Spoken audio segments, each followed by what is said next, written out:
Welcome back to the fiscal and economic sense modules. And this is the last module which we are going to talk about on asset allocation, savings, and investing options.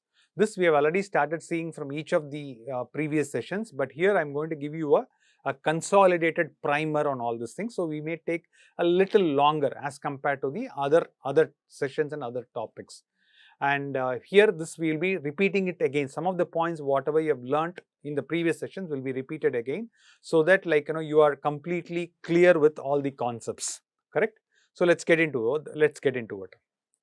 First thing is, every year, it could be December 31st of every year, or it could be January 1st, or it could be, if it's a financial year, it could be March 31st or April 1st week.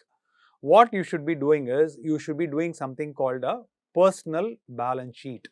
What is a balance sheet? Balance sheet is nothing but a list of assets that you own. A list of assets that you own.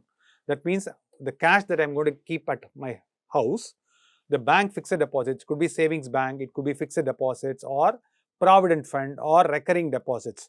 So all these things are my assets. Apart from that, I would have invested in mutual funds, I would have invested in direct equities or national pension scheme. Some of the employers are offering national pension scheme, and if we talked about old tax regime, even as per old tax regime, you can contribute 50,000 rupees to NPS, National Pension Scheme. So you would have created a portfolio under National Pension Scheme, and you would have invested in insurance, surrender value. The surrender value or the cash value will be there. That is your personal asset. And real estate. In real estate, you have various different asset classes, whether it is apartments, whether it is plots, agricultural land. So many things are there. You will have all those things. Apart from that, your primary home, I call it as your personal property, the first home, because that you don't want to sell. That's the place where you're going to live. Okay, so that's your personal property. Apart from that, in the very first session, we talked about you lending money to your friends, right? So that way there will be an active management and all. So that's called loans receivable. Apart from that, today people are having 1 car, 2 cars and 3 cars, so automobiles. These are all called as your personal assets. Now what happens is, while keeping your assets, what will happen is, to create the assets, you would have bought some loan. What is a loan? Basically, to buy a real estate, you could have got a loan to buy a real estate, or even a car. I am having a car, I could have taken the car on a car loan, or I would have studied something, I will be having an educational loan. It's absolutely possible. I would have taken an educational loan. So liability is something is I have to repay. So here I have to look at my capital. Similarly, credit card. Credit card is a very, very powerful tool. If you know how to use the credit cards and if you repay the money just before the due date, the entire money, not only the minimum due, if you repay the entire thing, there's a good credit history will follow, and then you'll be able to use it. But many people, I would say, many people will not be able to manage the credit cards efficiently, because you spend the money emotionally, and then you suffer a little later that you're not able to pay your credit card bills. So credit card is a liability. Apart from that, you would have given a loans receivable. Similarly, you would have also borrowed money. And there are sometimes people have a lot of huge insurance commitments. Okay, they would have taken a whole life policy and all that stuff. And this I am talking about real estate, taking as a real estate mortgage. Then taxes. Whenever you are generating income, you have to pay taxes. And even for automobiles, you will also have car loans. Is that right? So there is something called, when you add all these things, it's called total assets. When you add all these things, it's called total liabilities. When you add all these things, it's called total liabilities. When you add these things, it's called total assets. Correct? The difference between these two is called as net worth. What is very, very important is, you have to do this on an annual basis, and your net worth has to keep growing up. It will start with a very small amount, but as the year goes by, you will be able to make a huge amount of money. Okay. Now, what is very, very important is how much you have saved this particular year. What is your current year savings? That means, what is your cash inflow minus cash outflow? It's called current year savings. And in net worth, you should see absolute growth that we saw in the previous example. In the previous module also we saw, correct? And the real estate or whatever. What is the absolute growth and what is the percentage growth? And more importantly, your inflation is 7% or whatever. Please ensure that you are able to generate more than 7%. If you are not able to generate more than 7% or 8% on an annual basis, then you should reach out to certified, kind of. So when I say certification, SEBI is giving you certification, financial planning standard boards is giving you certification. So you should look out for professionals like doctors. There are people who will be able to look at your portfolio and then make the changes. And you should also look at your taxes. Tax planning, as we saw in the previous module, tax planning is ethical, tax evasion is unethical. So you have to plan your taxes and you have to pay the taxes on time, and most importantly, you should generate positive real rate of return. Positive real rate of return when adjusted for inflation, taxes, expenses and everything put together. So this is the objective of life. I have not even gone into asset allocation and all that stuff. I am still giving you the basics about this particular module, right? Similarly, we talked about cash inflows and cash outflows. In one of the modules, when we talked about life plan versus cash flows, you talked about month wise, right? Similarly, my suggestion is you should also prepare an income statement. When I say an income statement, what are the list of incomes? We talked about in the income tax module, we talked about salary income, house property income, we talked about interest income, dividend income, business income and all that stuff. Please ensure that your income is always greater than your expenses. First and foremost rule is you always spend less than what you are earning. And point number one is, first you will save for your goals, then only you will spend the rest. You will not spend everything. Similarly, in business also, it's very important that your business income has to be greater than your business expense. So if some of you want to become entrepreneurs, right? Those of you who want to become entrepreneurs, this is the most simple and fundamental rule. What is the fundamental rule? Your income has to be greater than your expenses, so that is the objective of making a business, make some profits, correct?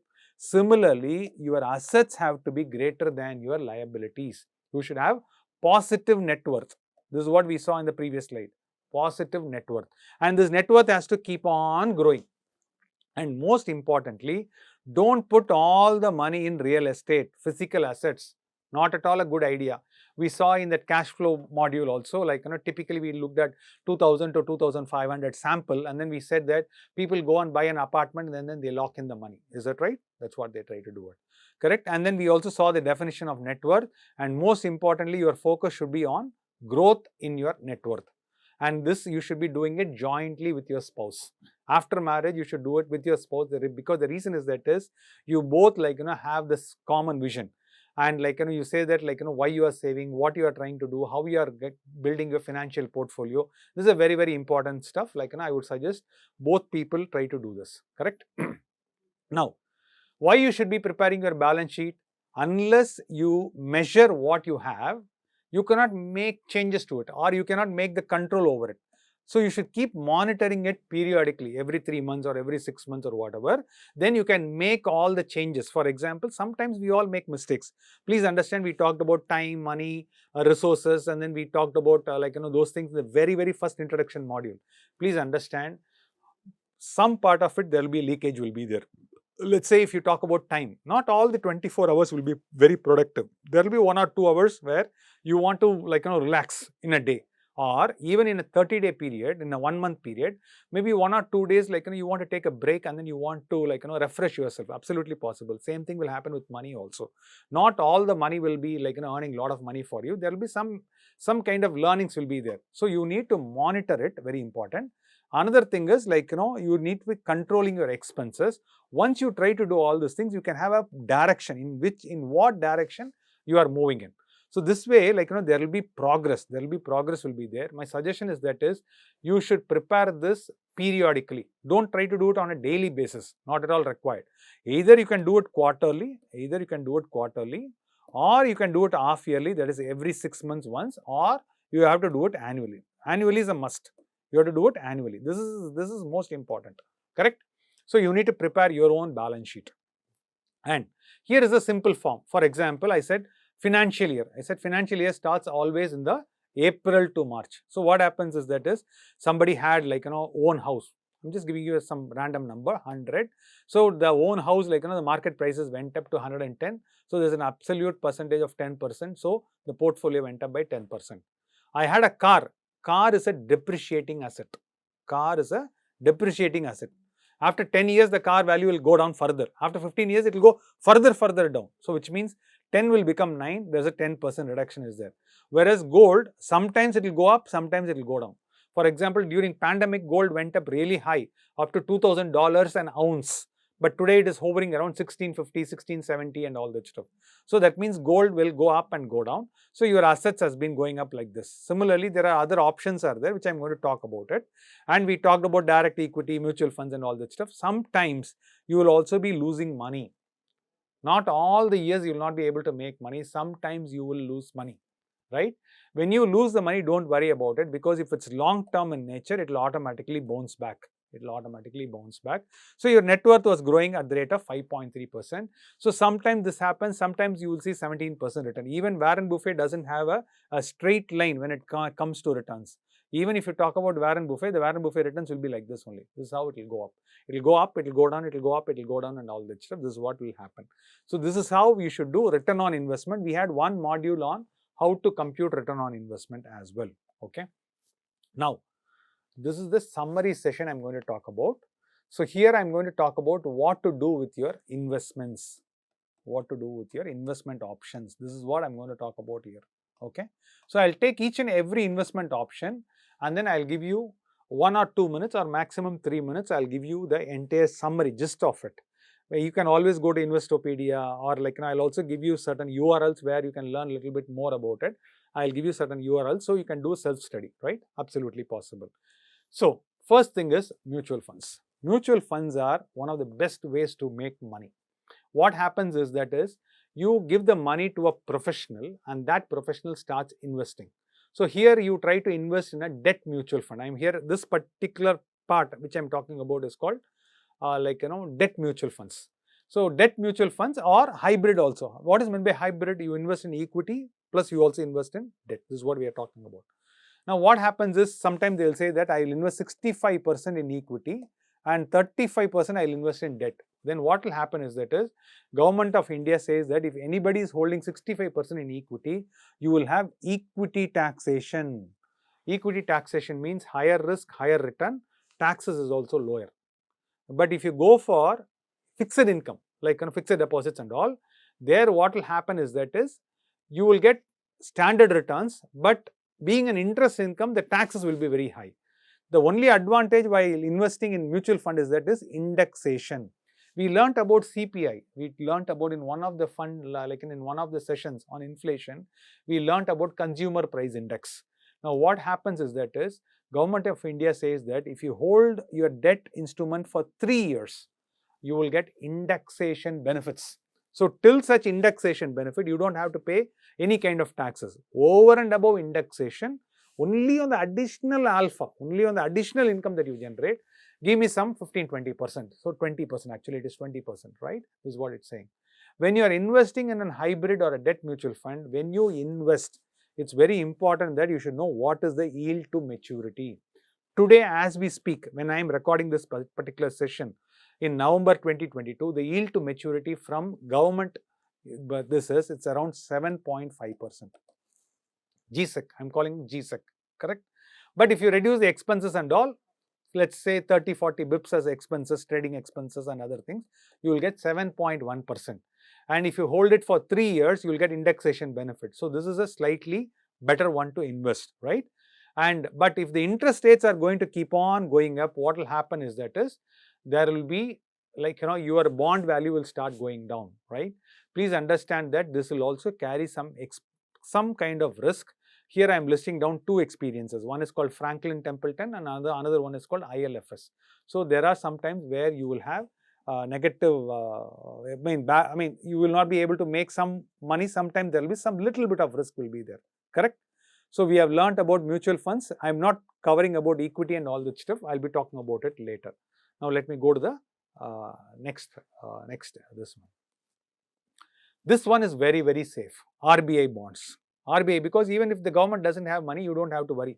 What the government will do? Government will print the money and then they will give it to you. So RBI bond is very, very safe. Okay. But unfortunately, now they are not giving you tax-free bonds. At this point in time, they are not giving you tax-free bond. They are giving you only taxable bonds. Today, the taxable bonds is typically national savings rate plus 35 bips. So it's approximately, let's say 7.1%. Now, This 7.1% is taxable. Now, let's assume that you are in a 30% tax bracket. You are in a 30% tax bracket. What will happen? 7% into 30% is 2%.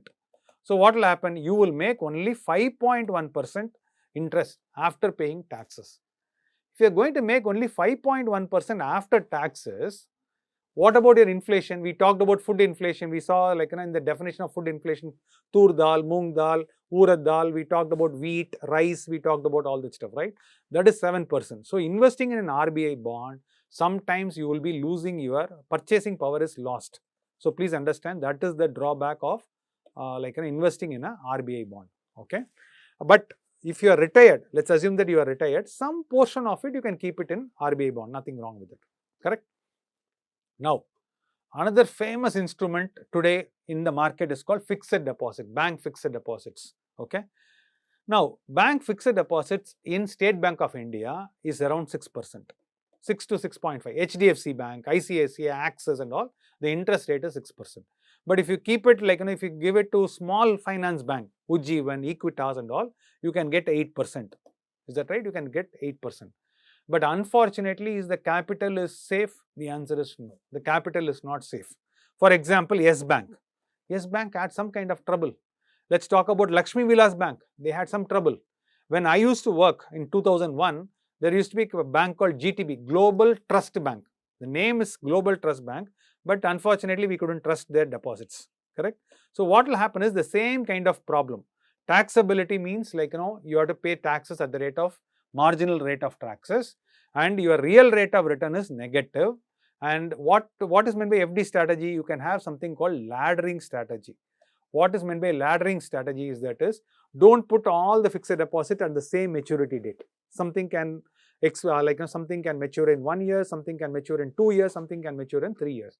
So those kind of things that you can try to do it. So fixed deposits is not absolutely bad. You can put some part of it. We talked about in one of the session, basics of personal finance. We talked about emergency fund. That emergency fund, you can keep it in fixed deposit. We talked about 3 to 6 months. We talked about entrepreneurs keeping some money. Yeah, those kind of things. Some portion of it, you can keep it in fixed deposit. Similarly, some portfolio, you can keep it as a cash portfolio, because the reason is we'll never know when pandemic will hit. That cash portfolio, you might want to invest during opportunities. Suddenly, let's assume that the land prices are going down. Okay, there is something called I'll write something here. Just see whether you are able to see this. Okay. I think it was 2004 or something like that. Tsunami hit Chennai. Tsunami. So when tsunami hit Chennai, what happened was the entire real estate market started going down, because during the coast, during that particular period, people wanted to run away. So that means if you had cash, you'll be able to buy at a good price. Correct? This is what you'll be able to do. So here in this fixed deposit, we talked about bank. Here we are talking about corporate. What is meant by corporate? We are talking about Sundaram Finance. We are talking about big companies. STFC, it's called Shriram Transport Finance Corporation or Tamil Nadu Finance Corporation, right? Sometimes even your capital is at risk. People invested in Reliance Capital, Anil Ambani, this one, even capital is not even returned even till today. So that means you invest in a corporate bond, you are losing your capital, correct? And while investing in a corporate bond, you invest in Reliance Capital under secured. Okay, you call it as secured. Even you invest in secured, the capital is not secured, unsecured. It's basically you don't get the money at all. So there are some good companies are also there. Not everything is bad. Not everything is bad. Okay. For example, Housing Finance Corporation. This is slightly better. HDFC Housing Finance Corporation is slightly better. But you can't hold too many documents. Please understand, more number of corporate bonds and more number of fixed deposits. It's very, very painful headache, to do the, transition and all that stuff. I'll be talking about it in the next slide. I'll be talking, not in this particular slide, next slide. I'll be talking about it, correct? So this is about corporate bonds, but you will get higher rate of interest. You will get 8%, you will get 7.5% and all that stuff. You will get those kind of things, correct? Next one is gold. A percentage of assets can be invested in gold. Actually, you can invest a little bit more in silver. Silver as an end use. Gold doesn't have an end use, but our spouses, especially Indian women, love gold. So that's why I'm recommending gold here, correct? I'm recommending gold here. So an asset allocation wise, maximum of 10%, max, not more than that, can be there. In terms of track record, it can go up or it can go down, correct? But if you keep the gold at home, what will happen is there's a lot of risk will be there. There's something called cost of holding. There's a better way to invest. It's called SGB. SGB is called sovereign gold bonds. RBI is issuing it, and you're also getting 2.5% annual interest. My suggestion is those people who are having girl child and all that stuff, like sovereign gold bond to a small allocation is slightly better. So this is a good option to invest a little portion of it, but consider silver also, not only gold. It should be gold, comma, silver. Okay. So this is another way. So we are talking about asset allocation. We are talking about asset allocation. And if you look at the global players who made huge amount of money, most of the money was made only in direct equities. The investment universe comprises of 5 major categories. G stands for giant companies. When I say giant companies, it's a super big company. For example, Reliance Industries is super big. Tata Consultancy Services is super big. State Bank of India is super big. These are all called as giant. Similarly, L. What L stands for? L stands for large cap. What is large cap? It is not a giant, but it is not small. It's not medium. It's somewhere in between, little below the giant. For example, L&T, or let's talk about ICICI Bank or Axis Bank. So we can talk about these are all large cap companies. Then there is something called mid-cap companies. Mid-cap companies is, it started 15-20 years back, but now catching up. For example, talk about Nestle, talk about Hindustan Unilever, so those are the companies which started small in India, but now today it's moving towards large cap. From mid-cap, it's all moving towards large cap. Then there is something called S. S is called small cap. Small cap is emerging companies, right? So Paytm, Zomato and all that stuff, it can be small cap companies, it can grow further. So small can become medium, medium can become large. And this is called micro cap, the smallest companies. So these are the options that you have when it comes to direct equities. But you and I don't have the time to read everything. In a giant stock, there will be in the newspaper, you will get a lot of news about giant companies. TCS is sacking people, or TCS is whatever, all those kind of news will come. But in small and micro cap, you will not get that much of news. So what is preferable is you give the money to the professional fund manager. What is a professional fund manager? You can invest in mutual funds, or you can invest with a PMS. There is something called small case. So 10 stocks will be there, you can go and invest. Or if you are having more than 1 crore, you can invest in AIF. AIF is called alternate investment funds, 1 CR. If you have more than 50 lakhs, you can invest in PMS. Even if you have 100 rupees, let's assume that you have only 100 rupees, you can invest in mutual fund. It's possible. And there are schemes like ELSS, Equity Linked Savings Scheme, which we saw in the tax module, right? If you invest in Equity Linked Savings Scheme, you will also get tax benefits. You will get mutual fund returns. You will also get Section 80C benefits. So what it means is that you should find out which one is better for you. Everything comes with reward potential. It also comes with risk. So we talked about here Shriram Transport Finance Corporation. Here we talked about Reliance Capital. Here we talked about Yes Bank. We talked about Lakshmi Vilas Bank. So everything comes with risk. But only thing is you should have a right person to guide you to look at where to invest. If you look at it, I have not covered one asset class here. That biggest asset class which I have not covered here is real estate. Real estate, liquidity is not there. There are some point in time, if the cost of the real estate has gone up to, let's say, 1 crore, 2 crores and all that stuff, liquidity is an issue. And return, sometimes what will happen is, even after 5 years, the return will be the same, or 0% return. But suddenly in 1 year, the return will go up. For example, somebody says Government of India comes and says there is going to be AIIMS will be there. A new AIIMS is going to be set up. Automatically the real estate prices will go up. Or there is going to be a new airport. Let's say a new airport is coming. Or a 5-way highway is going to come. Automatically what will happen is the real estate will go. But the only thing is it doesn't happen year on year. It happens over a period of time. So what happens is these are the various asset classes where you can invest. Apart from what we covered in the first session. So there are pros and there are cons in investing in each of these categories. So look at it and then do a diversified investment. This is what I would like to cover. And I'm going to wrap it up. This is my last few cents, because some of you may be having a huge amount of money, or some of you are born with a silver spoon, or some of your parents may have huge amount of money. So I would like to give some pointers to you, like how you should be planning your next 5 years or 10 years or next 20 years, how you should be planning. So I'm going to give you broad pointers. So this pointers will be very, very helpful. So you can also share it with your loved ones also, correct? First thing is investment planning. When you do the investment planning, look at the liquidity risk. If there are going to be any major events, whether it is marriage or purchasing a home, or whether you're investing in certain things, liquidity is very, very important. Please ensure that cash flows, you can't delay your decisions. You're going to go for abroad for further education. Cash flows is very, very important. Look at liquidity risk. Don't put the money in real estate and all that stuff. Sometimes it gets locked. The next one is credit risk or the safety risk. So we talked about S Bank in the previous slide. We talked about all those things. Even Reliance Capital, the company, the group company can be called as Reliance, right?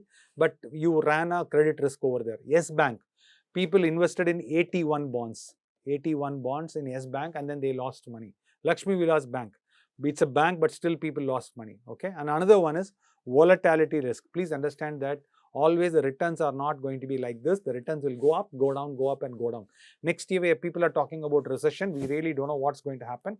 If there's going to be a recession, there will be a volatility risk will be there. And more importantly, don't put all the assets in one category, correct? Don't put everything in one category. So you should spread it across physical assets and financial assets. So this is what I want to give it you as a tip. I'm just recapping the whole thing with respect to investment planning. Now, the next thing is, once you start building all these things, some of the IIT students, especially IIT Madras or any IIT and all that stuff, what I've seen is that people travel abroad and settle abroad. When you travel abroad and settle abroad, what happens is you might also pick up dual citizenship. So please understand, if you take a different country citizenship, that citizenship will also impact. For example, once you have picked up, let's say, US citizenship or Canadian citizenship or Australian citizenship, you cannot hold agricultural land in India. You cannot hold agricultural land, correct? Same thing is let's say you have taken UK. Let's assume that you are settled in UK. There will be something called an inheritance tax, only up to a certain limit. Let's talk about 3,000 pounds. Or sorry, not 3,000, 300,000 pounds, 3 lakh pounds. There will be a limit will be there. Till such time, there won't be any inheritance tax, post which there will be inheritance tax will be there. And please understand that you need to prepare something called a will or a trust, which I call it as, which is very, very important. If you don't create a will or a trust, in the US, people even generate trust. Okay, trust is very, very important. Otherwise, what will happen is, if you don't do it, all your assets will be treated as intestate. Intestate means you have not declared your final thought process. So what will happen is government will come and say, what is the legal course of action, depending upon whether you are a Hindu or a Christian or a Muslim or a Parsi, whatever be this one, those things will take over. That's very important. And if it's going to be an intercaste marriage, there will be certain impacts will also be there, correct? Sometimes we say that settlement is easy. Settlement is what? You ensure that your spouse is taken care of through a settlement, and then you give it to your son or daughter. That is also very, very important. So these are all I'm talking about long-term planning, which you should be thinking about. When you build assets, these things you should also have all this broad knowledge. Okay, this is what is very, very important. So let's go to the next topic. Okay, the next topic is regular cash flows. What is very important is cash outflow will happen month on month, because every month you have to pay for your credit card. If you're going to be on rent, you have to pay your rent, correct? If there is going to be insurance, periodically you have to pay your insurance. If you have children, school going children, you have to pay for their education. So there's going to be regular cash outflow. Similarly, you should also have regular cash inflows. When you talk about a regular cash inflows, if you are in salary, obviously you'll get salary income. Beyond salary income, what you can also look at it is, we saw in the previous slide, you can have fixed deposits that will give you some income. You can invest in corporate deposits, or you can invest in perpetual bonds. Perpetual bond means lifetime you will be able to get it. There are some risks associated with that. Then you can also invest in properties where you will get rental income, or you can invest in direct equities and then you can get dividend income. So if you want to achieve financial freedom, what should happen is the income from these things, should be greater than your expenses. If the income is greater than your expenses in this particular format, you have achieved financial freedom in life. Okay, that means you don't have to work, your money is actually working. Your money is actually working and you are able to meet all the expenses. The next one we talked about inheritance tax. So here I'm not going to talk about in detail, but all that I'm going to talk about is in India, wealth tax is abolished. In India, wealth tax is abolished. But we really don't know whether government of India will bring it in the next year or 3 years down the line and all that stuff.